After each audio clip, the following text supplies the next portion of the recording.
The Queen's Travel Obligations You Would Hate. Part 2. A Boring Story to Help You Sleep. Welcome to Boring Stories, where we explore the mundane aspects of extraordinary lives.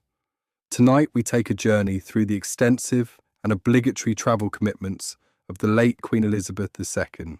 Let this gentle narrative and part 2 of our 5-part series guide you into a peaceful slumber. As you settle into your sheets this evening, consider liking this video and subscribing, but only if our boring stories truly resonate with you. We'd love to hear from you in the comments. What boring story should we do next? Also, tell us where you're tuning in from and the time on your clock. It's always wonderful to see our global community come together. So be sure to also share these stories with the most boring person you know, so our boring community will grow. Now, dim the lights, cuddle up with your favourite blanket or pillow, and let's embark on tonight's journey of why you would hate the Queen of England's constant travel obligations. Imagine, if you will, a life where your travel itinerary is not a matter of personal choice, a spontaneous decision born of curiosity or a yearning for relaxation, but rather a duty dictated by royal obligations. As Queen Elizabeth II, your journeys are not planned for leisure, for the simple joy of discovery, or for a quiet escape. Instead, each trip is a meticulously choreographed representation of the crown, bound by the unwavering expectations of diplomacy, tradition, and the intricate machinery of state. There is no idle browsing of travel brochures, no casual scrolling through online flight deals, no last-minute decision to visit a charming coastal town simply because the weather looks inviting. Every destination is chosen, every date is set, every hour is accounted for, long before you ever step foot onto a plane or train. The very concept of personal choice in travel, a freedom most of us take for granted, is entirely absent from this royal existence. For the average person, a trip might begin with a vague idea. I fancy seeing some ancient ruins, or I could use a week by the sea.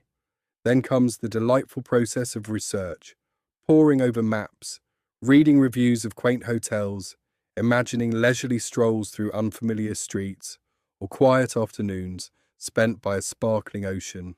For the Queen, such deliberations simply do not exist. The decision to travel and to where originates not from a personal desire, but from a state request, a diplomatic necessity, or a long-standing commitment to the Commonwealth. It is a summons to duty, not an invitation to adventure. The Queen's travels took her to every corner of the globe, a truly astonishing feat of endurance and commitment.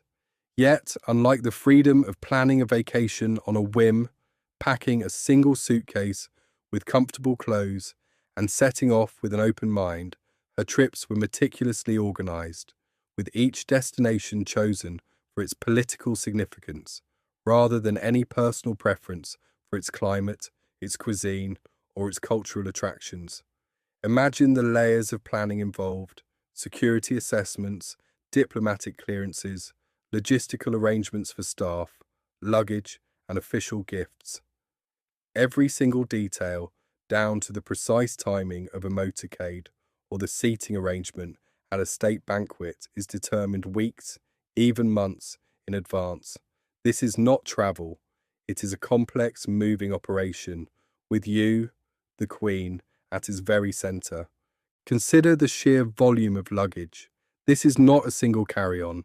This is an entire convoy of trunks and cases, filled not just with personal effects, but with an extensive wardrobe of outfits, each carefully selected for specific engagements, climates, and cultural sensitivities. There are formal gowns for state dinners, day dresses for public appearances, riding attire for equestrian events, and uniforms for military reviews. Each piece must be impeccably maintained, pressed, and ready at a moment's notice. Imagine the quiet, methodical process of packing and unpacking, repeated countless times across continents and time zones. The dressers, the valets, the personal staff, a small army dedicated to ensuring that every sartorial detail is perfect, always. This is a far cry from simply throwing a few t-shirts and a pair of jeans into a backpack. In 1953, shortly after her coronation, a young Queen Elizabeth embarked on a Commonwealth tour that would span over 6 months, an immense undertaking that would cover 13 countries. From the vibrant, bustling streets of Sydney, Australia, with its iconic opera house and sparkling harbour, to the serene, green landscapes of New Zealand, with its majestic fjords and geothermal wonders. Her journey was filled with an unrelenting schedule of official engagements and public appearances. As you imagine this, consider the sheer scale and formality of such a tour, far removed from a leisurely exploration of new cultures. This was not a gap year adventure, but a rigorous diplomatic marathon. Picture the arrival in each new country, the roar of the crowds, the fluttering flags, the formal greetings from heads of state, the endless lines of dignitaries, the national anthems played with solemn precision, the guard of honour standing stiffly to attention, the formal salutes. Then the motorcade, moving slowly through streets lined with cheering crowds, every face eager for a glimpse. This is not the quiet, anonymous arrival of a tourist, blending into the background, observing the local life unfold.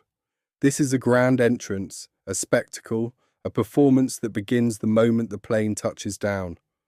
While many travellers relish the opportunity to immerse themselves in the local culture, to wander aimlessly through bustling markets, to linger over a cup of coffee in a quiet cafe, or to strike up a spontaneous conversation with a local, the Queen's visits were often tightly scheduled, leaving little to no room for spontaneous discovery. Unlike a traveller who can wander the bustling markets of Sydney, perhaps haggling over a souvenir, or stroll through the tranquil botanical gardens of Wellington, finding a quiet bench for reflection, her experiences were framed by ceremonial duties and the watchful, ever-present eyes of the public and the media.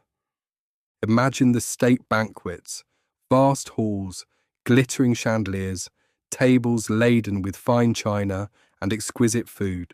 The guest list, carefully curated for diplomatic significance.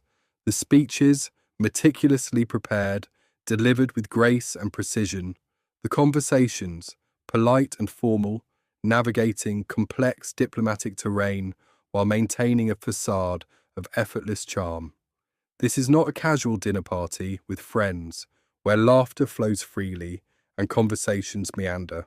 This is an extension of the day's duties, a continuation of the diplomatic mission, requiring constant mental engagement and unwavering composure, even as the hours stretch late into the night. The relentless pace of these tours meant constant adaptation to new time zones, new climates, and new cultural norms. Imagine the subtle fatigue of persistent jet lag, the internal clock perpetually out of sync. One day you are in the humid heat of a tropical island, the next the crisp air of a temperate climate. Each transition demands a physical and mental adjustment, all while maintaining an unblemished public persona. There is no time to truly recover, no opportunity for a leisurely morning to reset your internal rhythms. The schedule presses on, relentlessly. In 1977, during her Silver Jubilee tour, celebrating 25 years on the throne, the Queen visited Canada, a country she had been to many times before. The vastness of Canada's landscapes, from the vibrant multicultural city of Toronto, with its towering CN Tower, to the majestic snow-capped Rockies stretching endlessly across the horizon, offered a stunning backdrop to yet another series of engagements.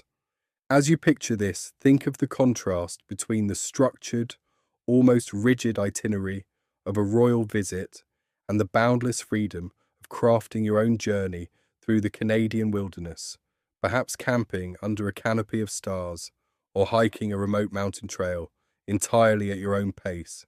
Even the mode of transport, while luxurious, was a part of the duty. The Royal Yacht Britannia, for decades, served as a floating palace, a diplomatic tool, and a comfortable means of travel. Imagine the quiet hum of the engines, the gentle sway of the ship, the impeccable service from the naval crew.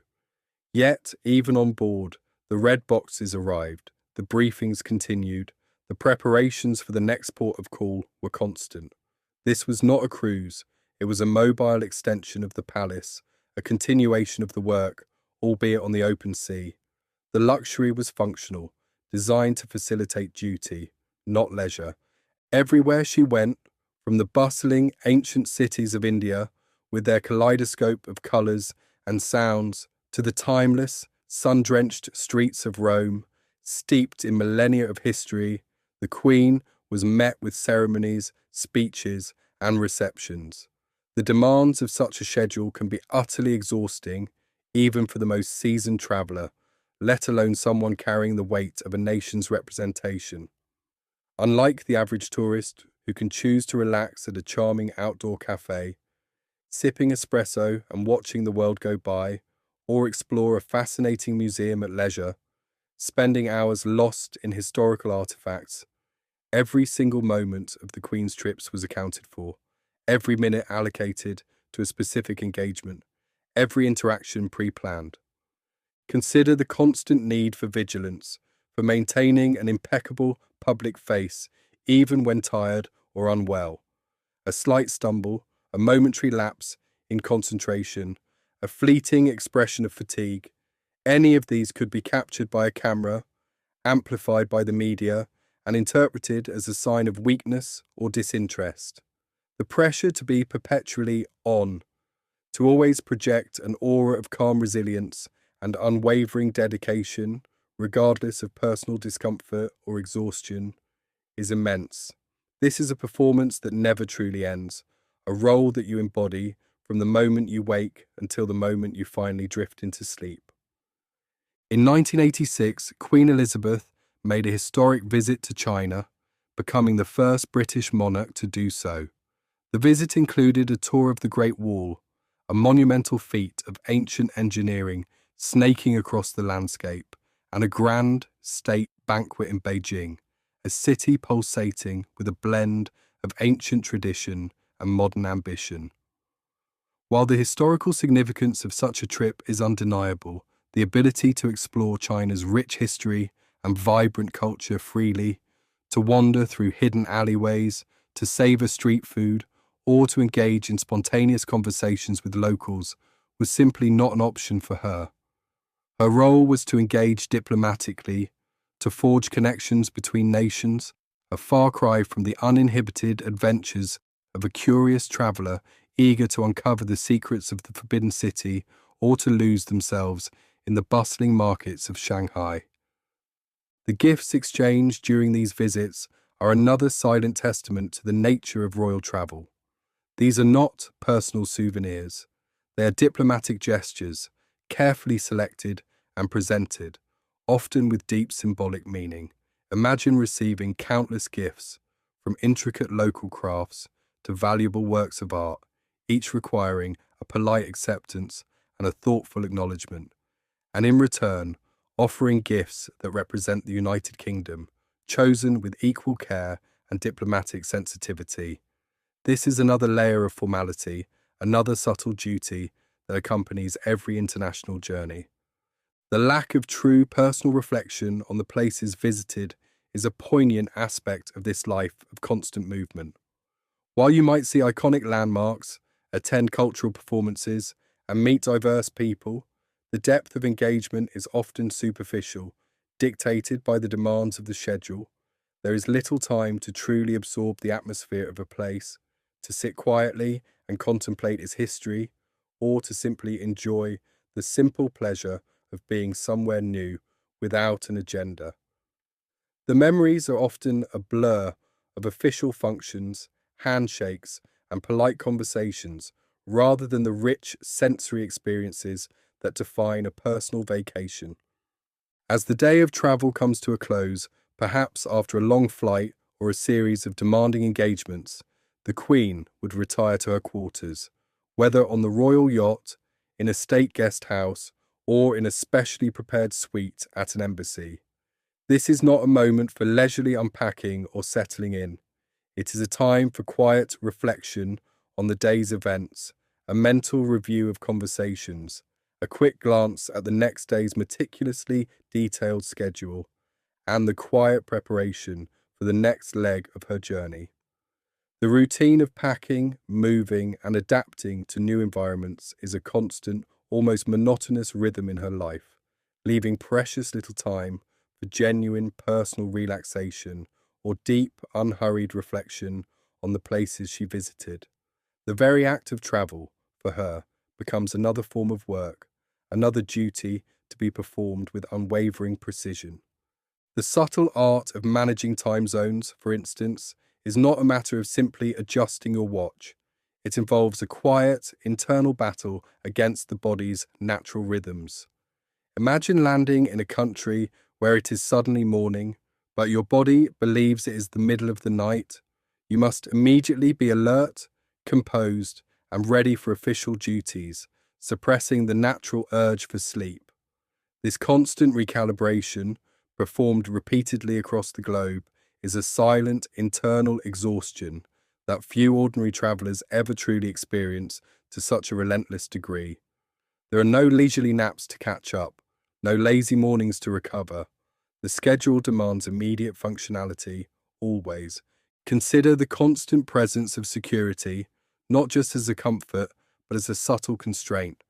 From the moment you step out of your private residence, you are surrounded by a discreet but ever-present security detail. Every route is planned, every venue swept, every public appearance meticulously secured. This means that spontaneous detours, impromptu stops, or casual wanderings are simply impossible. The freedom to simply walk down a street, to browse in a shop, or to sit on a park bench unnoticed is a luxury entirely denied to you. This constant quiet vigilance, while necessary for your safety, also creates an invisible barrier, a perpetual reminder that your movements are always controlled, always observed, always constrained by the demands of your role.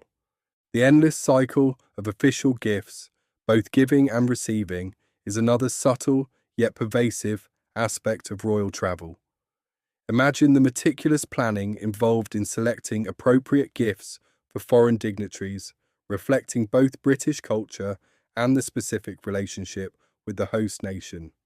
And then the polite acceptance of countless gifts in return, each requiring a gracious acknowledgement and a careful record.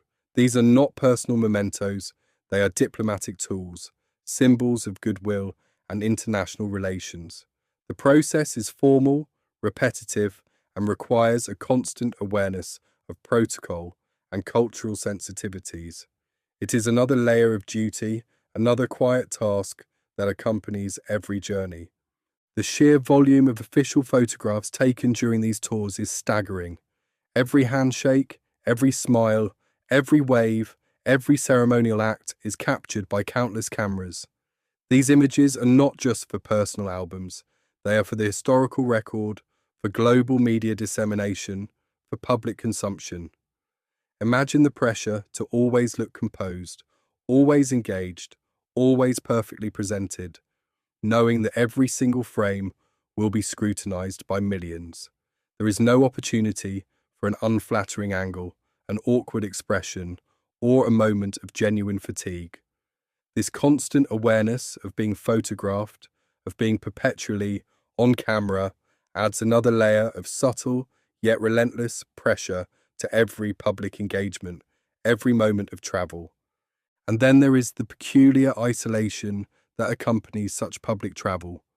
Despite being surrounded by crowds, by staff, by dignitaries, the nature of your role often creates a profound sense of solitude. You are the focal point, the symbol, and while you interact with countless individuals, the depth of these interactions is often limited by protocol and time constraints. True, unguarded conversation, the kind that fosters genuine connection, is rare. You are always the queen, always performing, always representing. This can lead to a quiet loneliness, a sense of being perpetually observed yet rarely truly seen, a subtle burden that accompanies every journey, no matter how grand or significant. The constant adaptation to different climates and environments is another subtle physical demand. Imagine moving from the crisp air of a European capital to the humid heat of a tropical island, then to the dry desert air of another continent, all within a matter of days or weeks. Each change requires your body to adjust, to regulate temperature, to cope with varying levels of humidity. While the best medical care is always available, this constant environmental flux is a quiet, persistent drain on your physical reserves, another unglamorous aspect of life on the move. The speeches, too, are a continuous part of the travel obligations. Imagine delivering countless addresses, often in different languages or with specific cultural nuances, each meticulously prepared by your staff. While the words are often written for you, the delivery is yours, requiring clear articulation, appropriate tone, and a calm, reassuring presence. This is not a spontaneous conversation. It is a formal address designed to convey a message, to express gratitude, or to articulate a vision. The repetition, the constant need for polished delivery, and the pressure to avoid any misstep add another layer of quiet, intellectual demand to every journey. The farewells, too, become a routine. After days or weeks of intense engagements, there is always the formal departure ceremony, the guard of honor, the national anthems, the final handshakes, then the ascent into the plane, the quiet wave from the doorway, and the gentle lift-off into the sky, leaving one set of duties behind and preparing for the next. This constant cycle of arrival and departure, of intense engagement, followed by quiet retreat, creates a rhythm of life that is both predictable and profoundly demanding. The sense of truly arriving somewhere, of settling in and making a place your own, is fleeting, replaced by the anticipation of the next destination, the next set of obligations. And so, as you drift deeper into sleep, consider the life of Queen Elizabeth II, a life where travel, while abundant and seemingly glamorous, was dictated by an unwavering sense of duty and expectation. The constant movement from one destination to another was not a leisurely pursuit, a chance for personal exploration or relaxation, but a relentless, meticulously planned obligation. It was a life of perpetual motion, of constant adaptation, of unwavering public presentation, and of a subtle, pervasive exhaustion that few could ever truly comprehend. A life in its quiet, predictable rhythm that might just be boring enough to lull you into the deepest, most peaceful slumber. If you found this story helped you drift into slumber, stay tuned for more tales of royal duties and their unexpected tedium. Until next time, may your dreams be as gentle and restful as a quiet night's flight.